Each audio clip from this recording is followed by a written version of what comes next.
So a couple of years ago, I started to really get into neo-soul guitar. I had been listening to guys like Tom Misch and wanted desperately to incorporate whatever they were doing into my own style of playing, and knew that the best way to do that would be to find more guys who could inspire me in that same way. Now, Instagram had been flooded with these guys with crazy technical abilities who seemed to have been coming from the more Stevie Ray style background that I was used to, but with a lot of jazz flavoring mixed in. So it was like this whole other world just opened up to me, and this was probably going to be the best place to start, I thought. So I start scrolling through this stuff on like a daily basis, finding all these new players who are absolutely blowing my mind. I'm following them, I'm DMing them about gear, pretty much anything to understand this new culture. But one day in particular, as I'm scrolling, I come across this one player. He seemed to be part of this crowd called Pickup Jazz, and I had seen them before, and they absolutely shredded, so I was like, okay, this guy must be good. So I click through his page, and I get to the first video,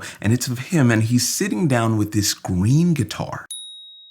I'm like, this is probably a good place to start. I press play, and I'm not joking when I say I quickly realized this guy is one of the fastest guitar players I've ever seen, like, in my entire life. And I'm talking blazing fast. Like, I don't even want to know what the BPM was. And even more than that, everything he played was super tasteful in a way that really sticks out with guys who can play at those blazing fast speeds. I was so astounded that I kept looking through more of his page, and in almost all of the videos, he seemed to be playing that same green guitar. And here's the thing, I kind of recognized it. It was like a Strat, but just a little bit different, and you could tell because the fretboard was a little bit darker and the truss adjustment was in a different place, so it definitely wasn't a Fender, but that's when it hit me. This wasn't just any guitar, this was a Schecter. Now, I had been familiar with Schecter for years because ages ago, like way back in middle school, that was the guitar that my best friend had bought when he first started playing. But I had never seen it used in this type of context. I had always thought Schecters were for the metal players and the 7-string guys and the super Strat guys. And for the first time, I was like, are they really making a Strat that can compete? And could a Strat player actually become a Schecter guy? Well, I guess it's time we find out. I sincerely hope we're all ready to see what's going down.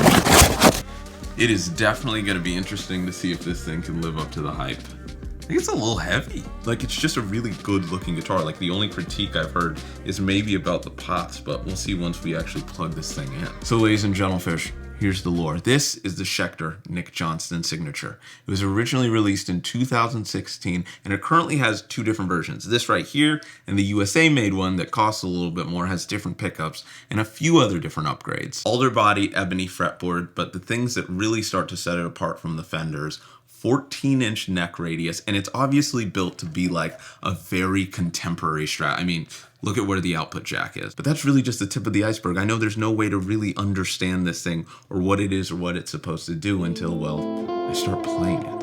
And that's what I did, day after day after day, practicing with it, adjustments, until I finally felt like I understood the feel and was ready to try and understand the tone.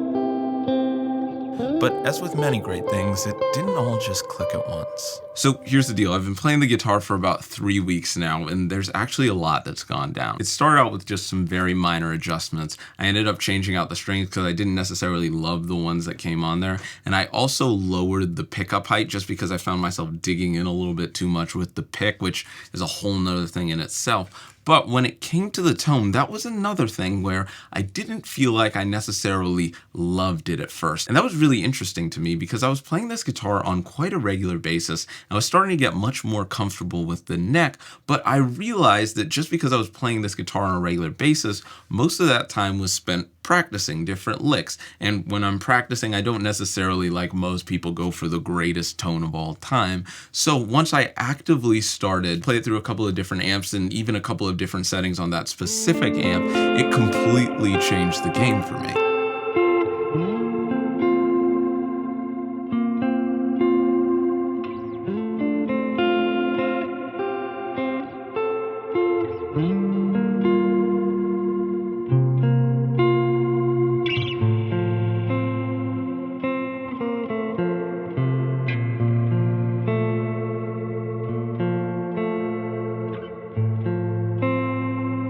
The tone wasn't the only thing I felt like I needed to learn about this guitar. I still had little to no knowledge about the history or the artist behind it. So I have a very minimalist knowledge when it comes to Nick Johnston. I know he was in that one Polyphia song. I've listened to him just a handful of times, but I've never really taken like a good amount of time to just listen to his playing, and I guess that's all gonna change tonight. It's cool because I'm watching these interviews of him talking about the creation and like the history of this guitar, and he's saying he came from a very similar background as I am right now, where he was like, okay, these Schecter guitars, they're probably just for metal players.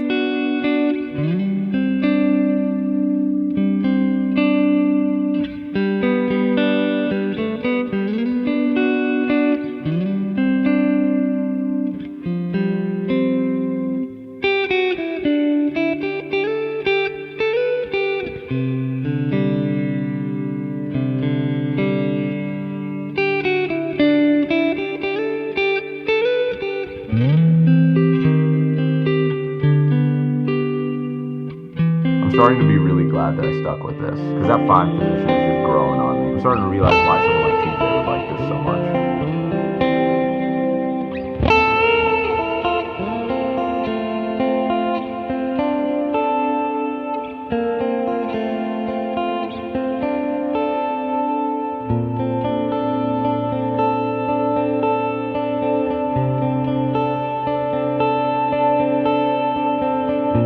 Now, obviously, this doesn't mean that I have a whole conspiracy theory now about Schecter being for non-metal players. You can pretty clearly tell, even by just the way they name their specific guitars, who they're probably marketing towards. But I hadn't really been introduced to that world yet, even after having just that slight brief introduction into Nick Johnston and his music and his story behind his guitar.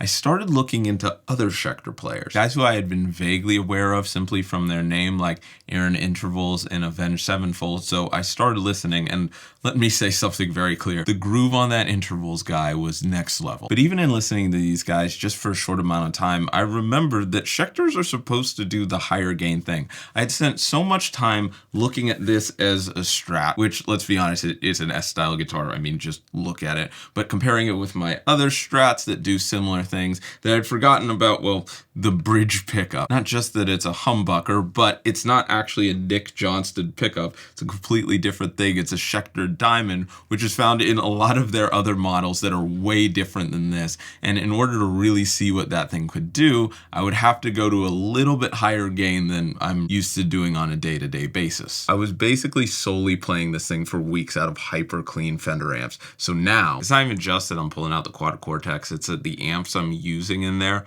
are completely different from anything that I've been playing with this and most of the stuff that I've used before. Like, I'm starting to fiddle with some of the Freeman presets.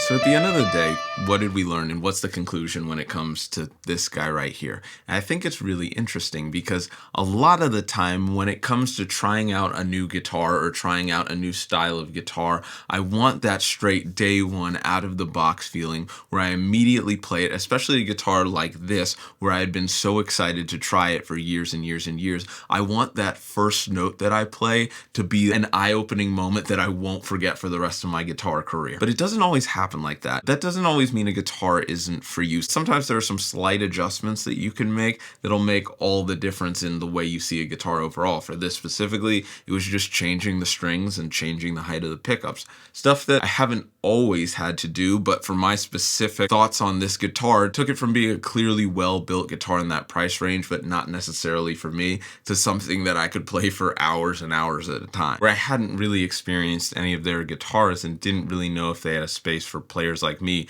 even in like their S-style category. But at the end of the day, I don't think it matters what players like me think. What matters is what you think. So please let me know. Have you tried out the Schecter Nick Johnston? Are you a Schecter person? What's your favorite guitar from their lineup? Please let me know in the comments. Anyways, thank you so much for watching this video. Just being a self-proclaimed Strat guy and having recently seen stuff like the Fender Player or even the PRS NF3, This felt really refreshing to see what's clearly another Strat, but in such a different form than both of those guitars, and something that since that original first time I saw TJ Whitelaw play it, I've been super interested in.